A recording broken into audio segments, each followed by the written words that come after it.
Imagine preparar o dia mais importante da sua vida, apenas para ver cada detalhe ser transformado em pó por um capricho maldoso. No litoral do Espírito Santo, onde o azul do mar deveria emoldurar um recomeço, uma noiva se viu diante de um terreno vazio e do escárnio de quem deveria acolhê-la. O que parecia ser o fim de um sonho, no entanto, era apenas o palco para uma virada magistral, arquitetada em silêncio por quem ela mais confiava. Esta não é apenas uma história de traição familiar, mas sobre como a verdade sempre encontra um caminho, mesmo sob as camadas mais densas de arrogância. Antes de começarmos essa história incrível, não se esqueça de curtir o vídeo, se inscrever no canal e contar pra gente nos comentários de onde você está ouvindo essa história. O ar em Vitória sempre teve um peso diferente para mim.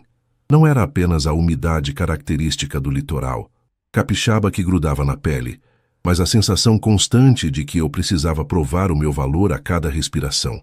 Naquela tarde de terça-feira, o vento nordeste soprava forte, trazendo o cheiro salgado do mar da Praia da Costa diretamente para dentro da sala de estar de Dona Odete, na Ilha do Boi. Eu olhava para as ondas quebrando lá embaixo, tentando encontrar a mesma calma que o mar parecia ter, mas meu coração batia num ritmo frenético de ansiedade. Faltavam apenas 4 dias para o meu casamento com Thales, e cada detalhe parecia uma peça de um quebra-cabeça que eu insistia em montar sozinha. Dona Odete estava sentada à minha frente, em uma poltrona de veludo azul que parecia mais um trono do que um móvel de descanso. Ela segurava uma xícara de porcelana fina, daquelas que parecem que vão quebrar se você olhar com muita força.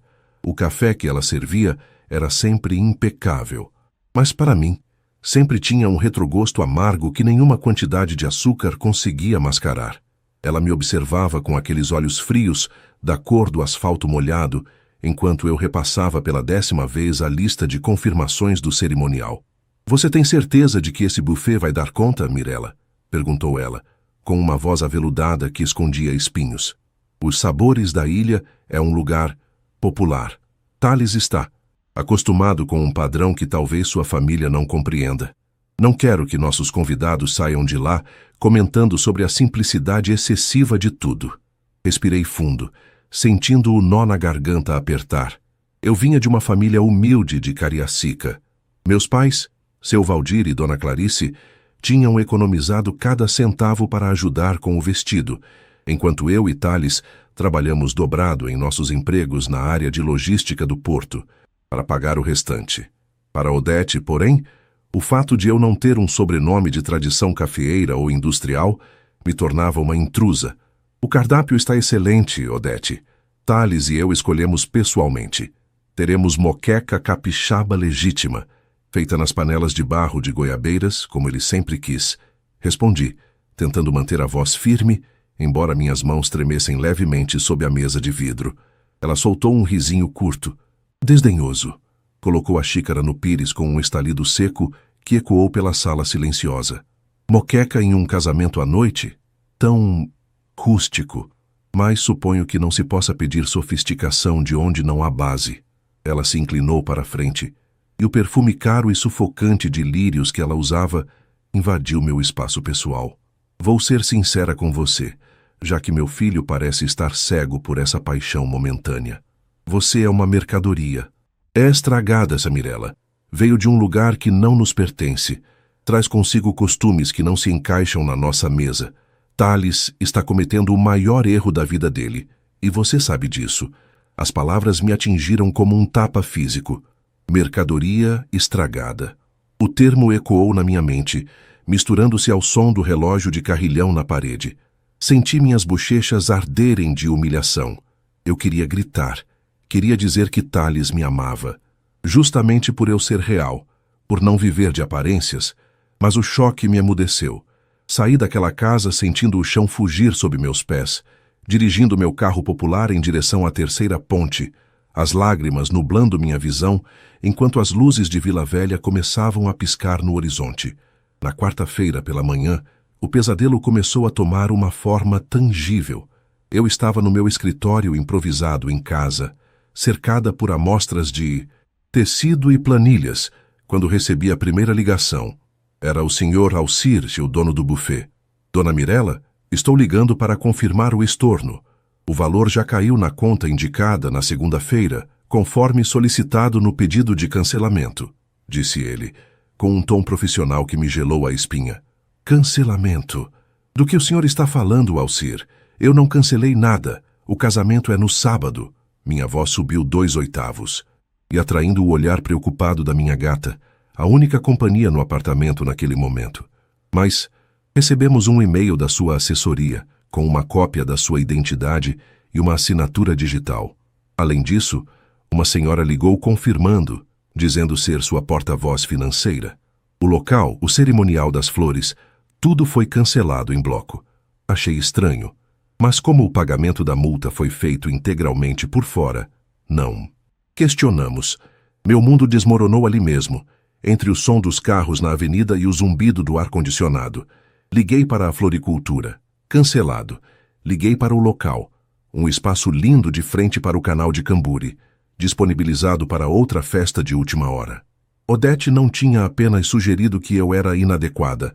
Ela tinha usado seu poder e sua influência e possivelmente acesso ilícito aos meus documentos na última vez que estive na casa dela para apagar meu casamento do mapa.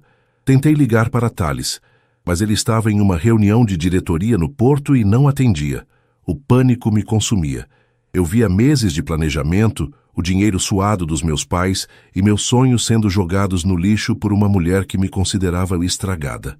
Quando finalmente consegui falar com ele, no final da tarde, eu estava aos prantos, sentada no chão da cozinha. Thales. Ela acabou com tudo. Sua mãe cancelou o buffet, as flores, o salão. Não temos nada para sábado. Os 200 convidados vão chegar e encontrar as portas fechadas. Eu soluçava, mal conseguindo articular as palavras. Houve um silêncio estranho do outro lado da linha. Eu esperava que Thales explodisse de raiva, que gritasse que iria confrontar a mãe imediatamente.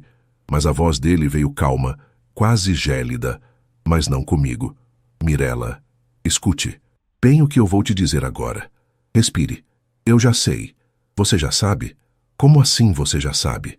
Perguntei, limpando o rosto com a manga da blusa. Eu notei que ela estava mexendo nas suas coisas há alguns meses. Eu vi quando ela tirou fotos dos seus documentos. Eu não quis te assustar porque precisava ter certeza de até onde ela iria. Ele fez uma pausa e pude ouvir o som de papéis sendo organizados. Eu planejei um plano de contingência há 6 meses, meu amor.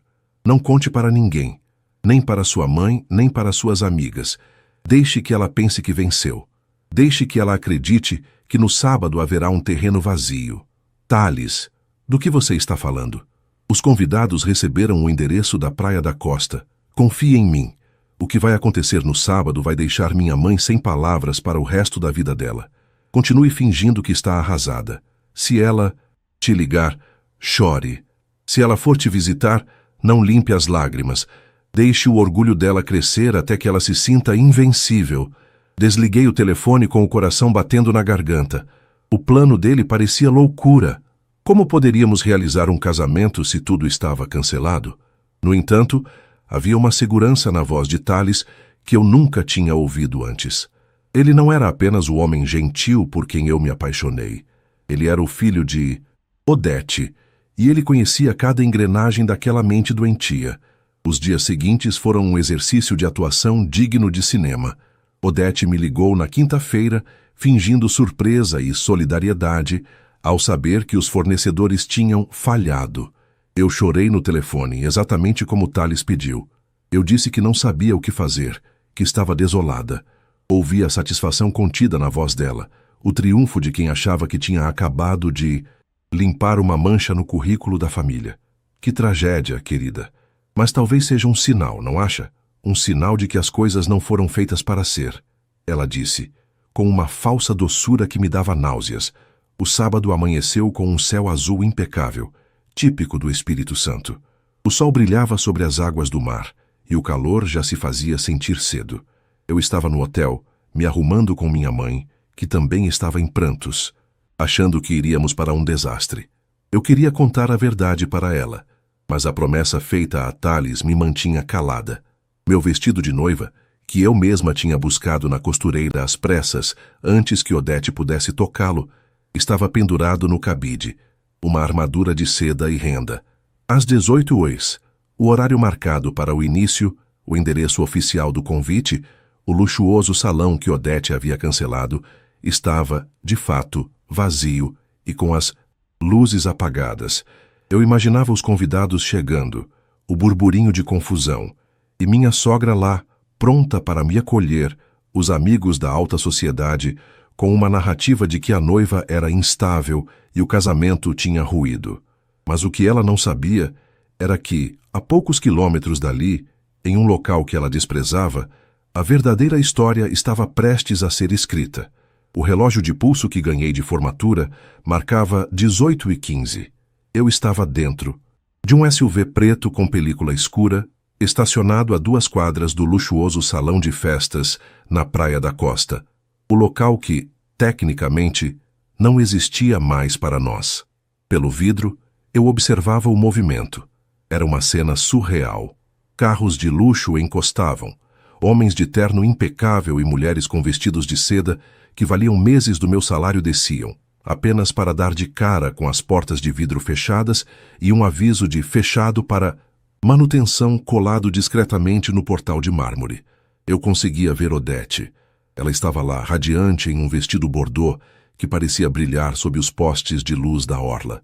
Ela não parecia uma sogra cujo filho tinha acabado de ter o casamento cancelado. Ela parecia uma rainha em meio ao caos que ela mesma criou. Ela circulava entre os convidados, levando a mão ao peito, fazendo gestos dramáticos de lamentação. Eu quase podia ouvir sua voz estridente dizendo: "É uma lástima. Meu filho é tão impulsivo. A moça não tinha estrutura emocional para um evento desse porte. Acho que ela desistiu de tudo na última hora." O veneno dela era destilado com uma elegância que me dava náuseas. "Ela está se divertindo, não está?" A voz de Thales veio do banco do motorista, calma, mas com um fio de aço que eu nunca tinha notado antes. Olhei para ele. Thales estava vestido com um smoking que eu nunca tinha visto. Era de um corte perfeito, sob medida, com abotoaduras de prata que brilhavam suavemente. Ele não parecia o homem derrotado que sua mãe esperava encontrar. Ele olhava para o painel do carro, onde um tablet mostrava coordenadas de GPS e uma lista de nomes sendo marcados com um cheque verde. "Ela acha que me destruiu, Thales. Olhe para ela. Ela está consolando suas amigas do clube como se eu fosse uma criminosa que fugiu com o dinheiro do buffet."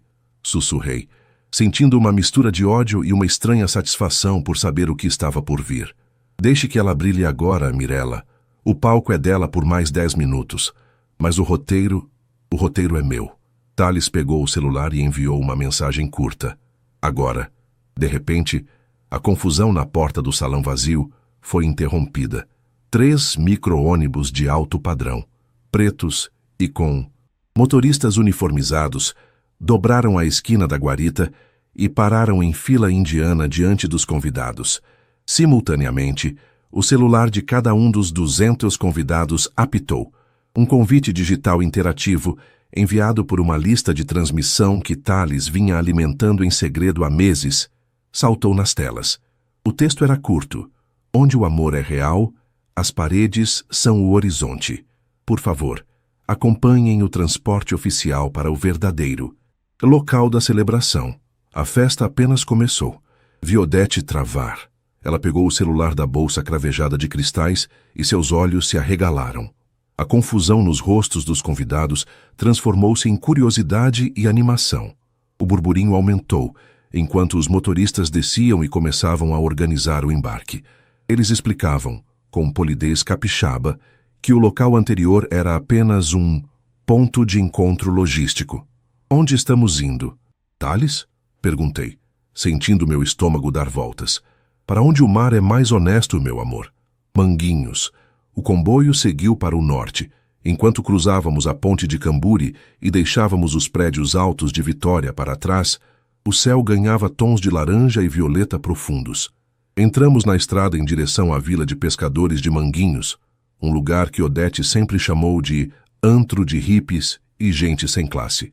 Mas o que ela não sabia era que Thales, com a ajuda de um arquiteto, e um paisagista, amigos dele, tinha passado os últimos 6 meses transformando uma propriedade privada de um antigo barão do café, escondida entre as castanheiras e a areia, em um santuário de luxo rústico. Quando chegamos, o sol já tinha se posto, mas a iluminação era de tirar o fôlego.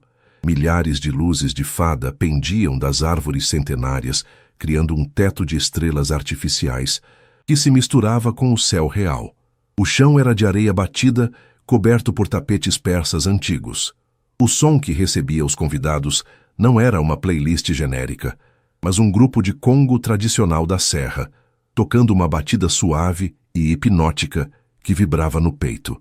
Eu desci do carro nos fundos de uma casa colonial restaurada. Minha mãe, Clarice, estava lá me esperando, com os olhos vermelhos de tanto chorar, mas desta vez era de alívio. Ela segurava meu buquê de orquídeas brancas e jasmins, cujo perfume doce imediatamente acalmou meus nervos. Filha, eu não sabia de nada.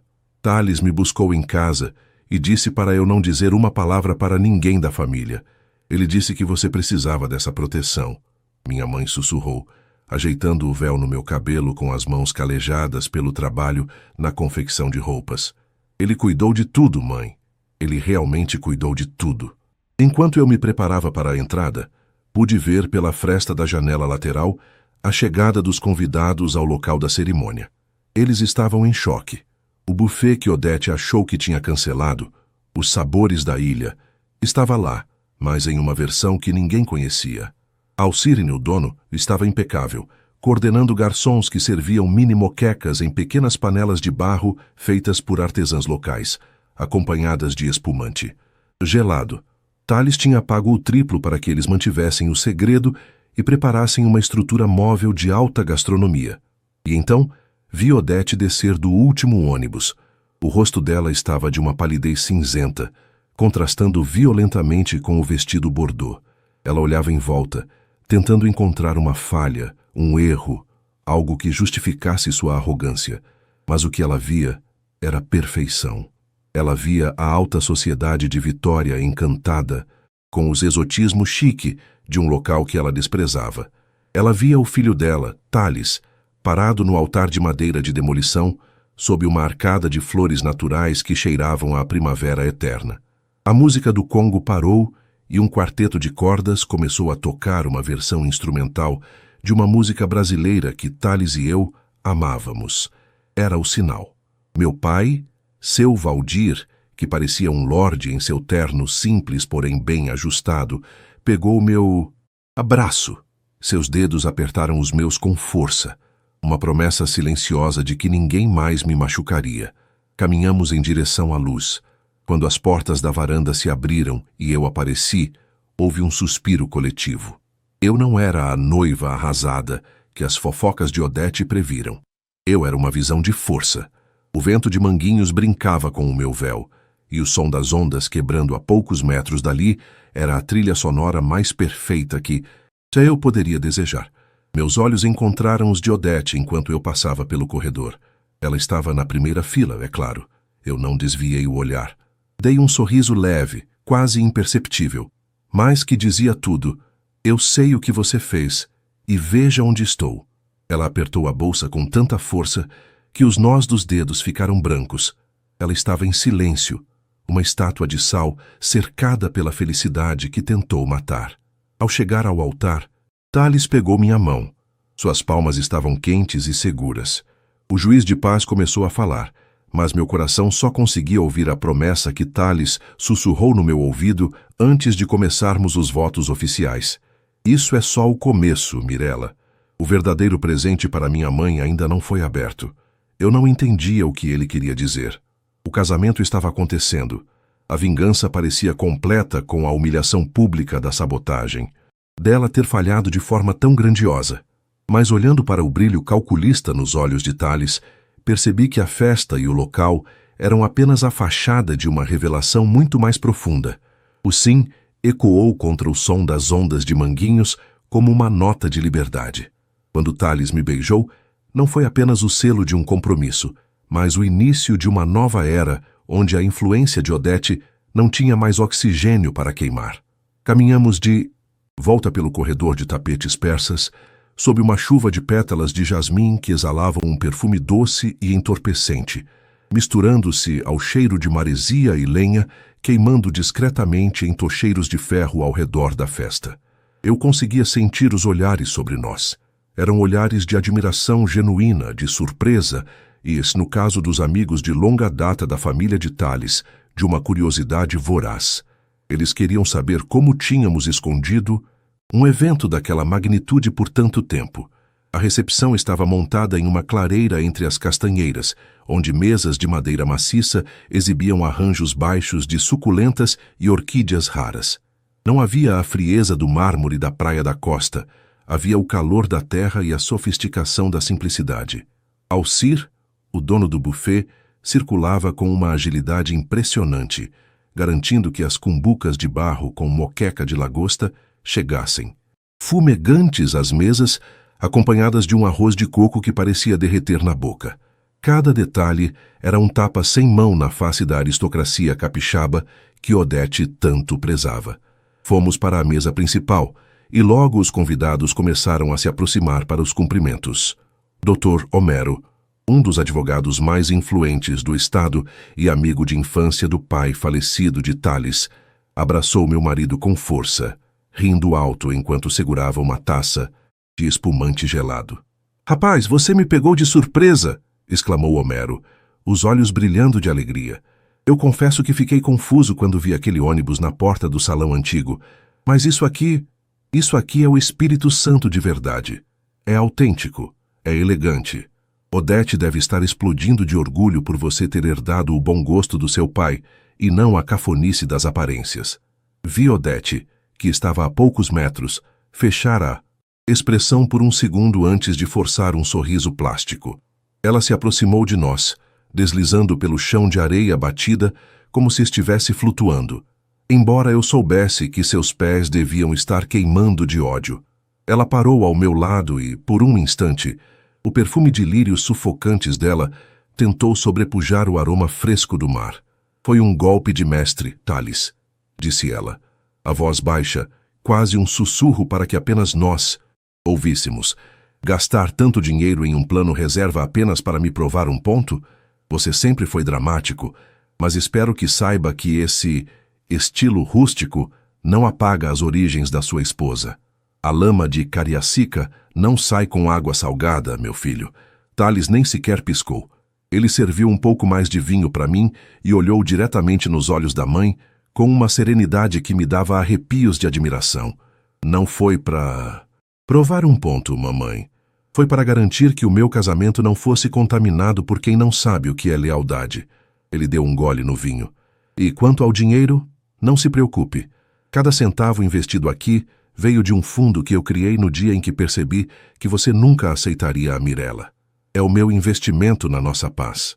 Odete se afastou, os lábios apertados em uma linha fina, e foi se sentar à mesa com suas amigas, as damas da sociedade, que agora não paravam de elogiar a decoração e a ousadia do evento. Eu via o desconforto dela. Ela tinha planejado ser a salvadora de um desastre, a mulher que consolaria o filho após a fuga ou o de fracasso da noiva pobre. Em vez disso, ela era apenas uma convidada em uma festa que ela não controlava, em um lugar que ela não entendia. A música mudou. O quarteto de cordas deu lugar a uma banda de jazz que misturava ritmos brasileiros. A festa ganhou corpo. Minha prima Luciana veio me abraçar, os olhos brilhando. Ela estava encantada com o luxo discreto de tudo. "Mirella, parece cena de novela", ela exclamava. Eu sorria, mas meu foco estava em Tales. Ele olhava o relógio constantemente. Eu sabia que o plano dele não parava na troca do local. Por volta das 22 horas, as luzes da festa diminuíram levemente. Um grande telão de LED, camuflado entre duas árvores, foi ligado. Era o momento tradicional da retrospectiva do casal. Todos se silenciaram, pegando suas taças e se virando para as imagens. Odete parecia relaxar um pouco, talvez achando que veria fotos piegas de nós dois na praia ou em jantares de família.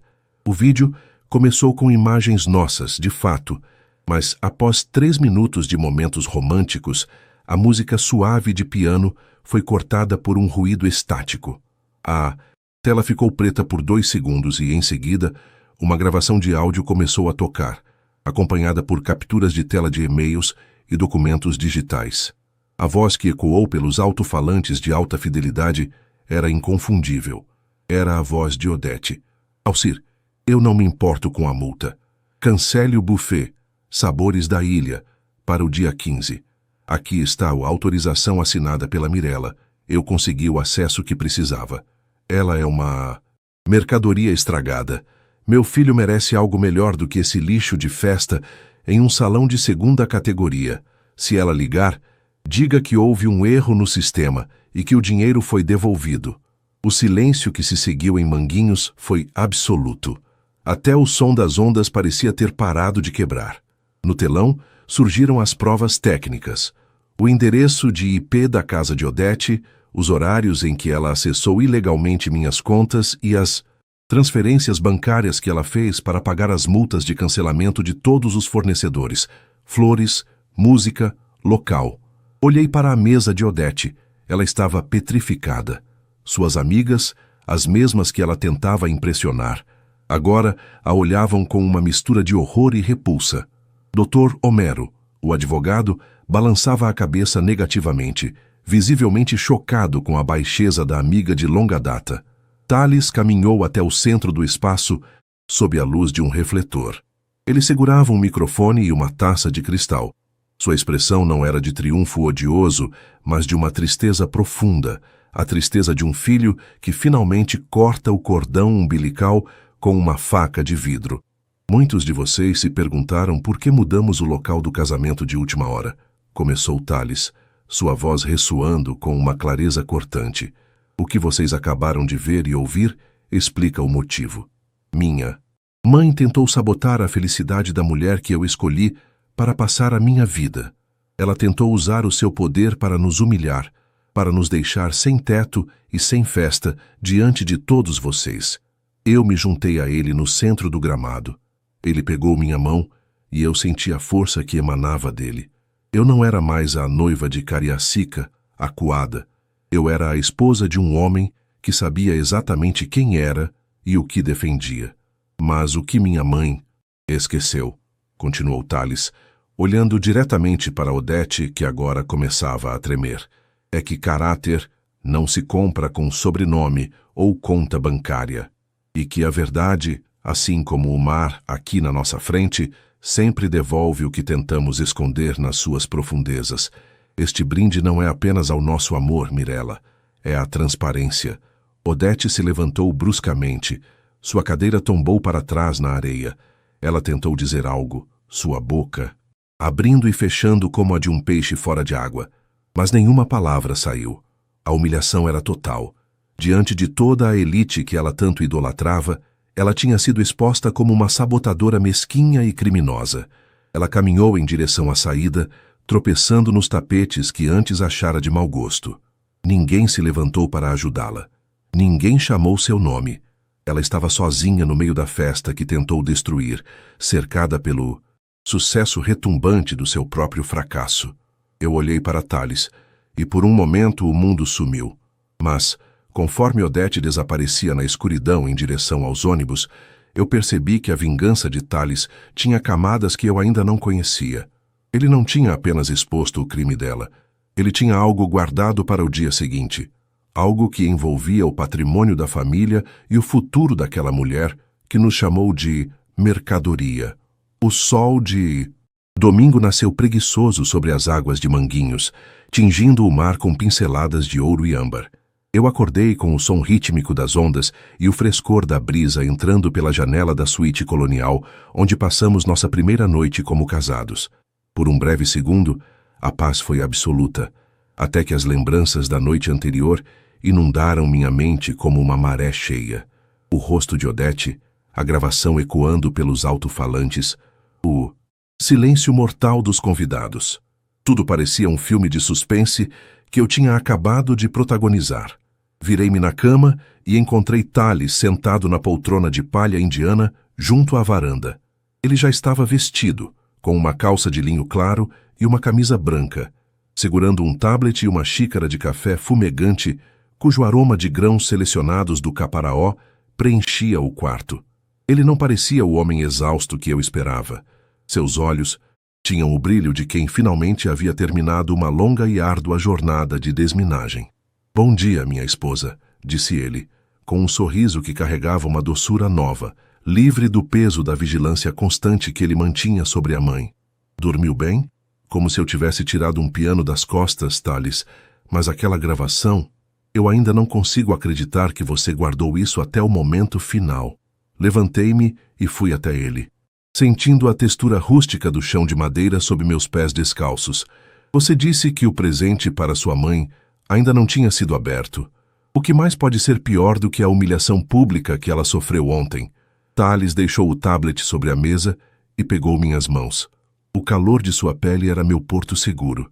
"Mirella, minha mãe nunca jogou limpo, mas o erro dela foi achar que eu era apenas um herdeiro passivo.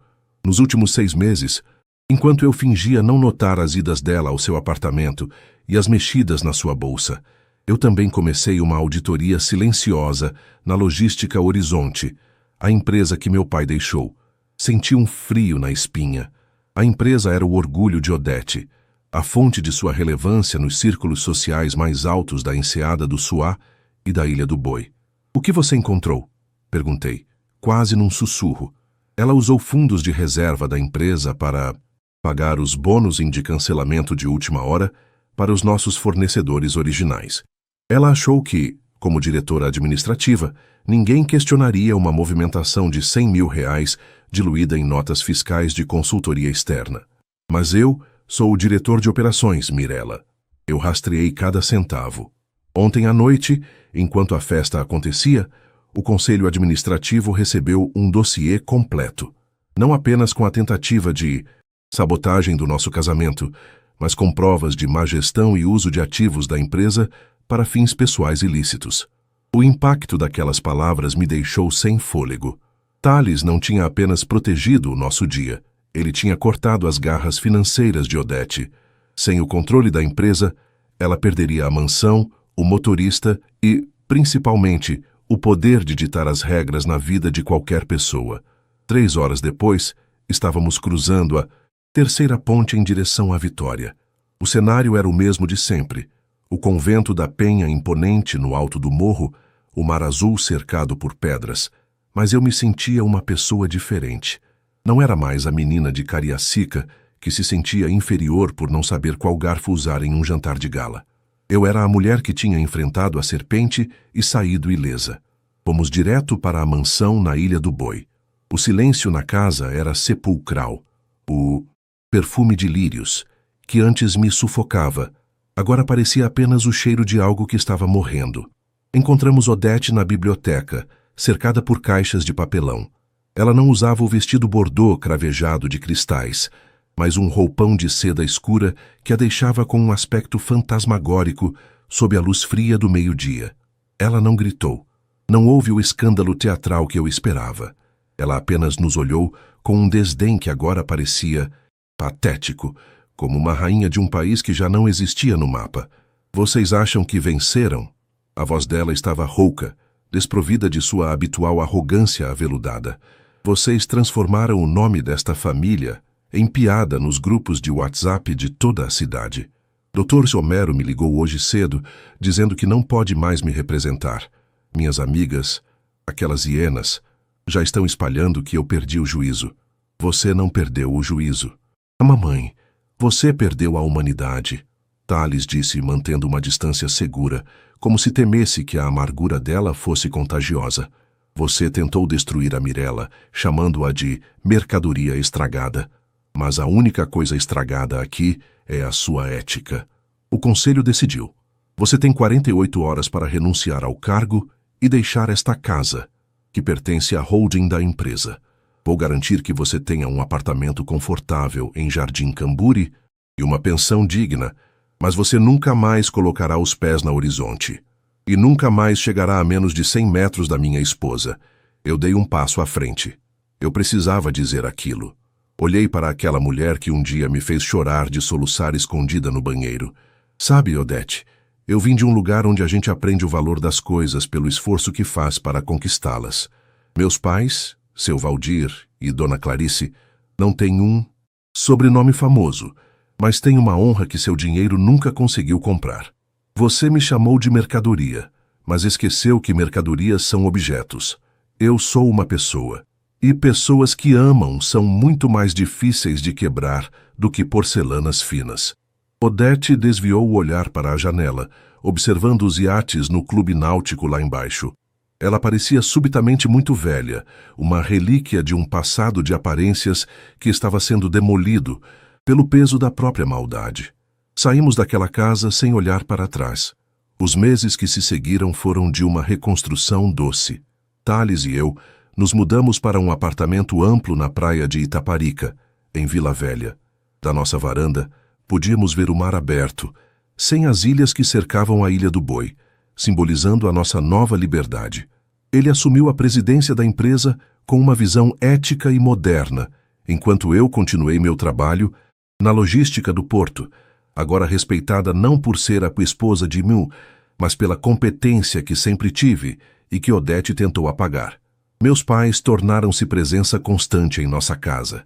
Ver meu pai, seu Valdir, tomando cerveja e rindo com Thales na varanda, enquanto minha mãe ensinava a ele os segredos de um autêntico bobó de camarão, era a minha verdadeira vingança. A felicidade deles era o triunfo final sobre o preconceito. Odete mudou-se para o apartamento menor. De vez em quando, ouvíamos notícias de que ela tentava frequentar os mesmos lugares de antes, mas o vácuo social era implacável. Em Vitória, o poder é uma moeda volátil. Uma vez que você perde a dignidade e o controle financeiro, as portas se fecham com uma rapidez assustadora. Ela tornou-se uma sombra, uma nota de rodapé nas conversas de salão, lembrada apenas como aquela sogra que tentou cancelar o casamento. Hoje, enquanto escrevo estas memórias olhando para o sol se pondo atrás do mestre Álvaro, sinto uma paz profunda. A vingança, para nós, não foi sobre causar dor física ou devolver o mal na mesma moeda de crueldade. Foi sobre remover o véu das mentiras e permitir que a verdade brilhasse tanto que a escuridão de Odete não tivesse mais onde se esconder. Thales entra na sala e me abraça por trás, beijando meu pescoço. Ele cheira. Amar e a futuro. Eu olho para a minha aliança e sorrio. Nós não apenas sobrevivemos à sabotagem. Nós construímos um império sobre as cinzas do que ela tentou queimar. E o melhor de tudo, nós fizemos isso juntos com a cabeça erguida, provando que, no final das contas, o amor não é uma mercadoria. É a única coisa que realmente não tem preço.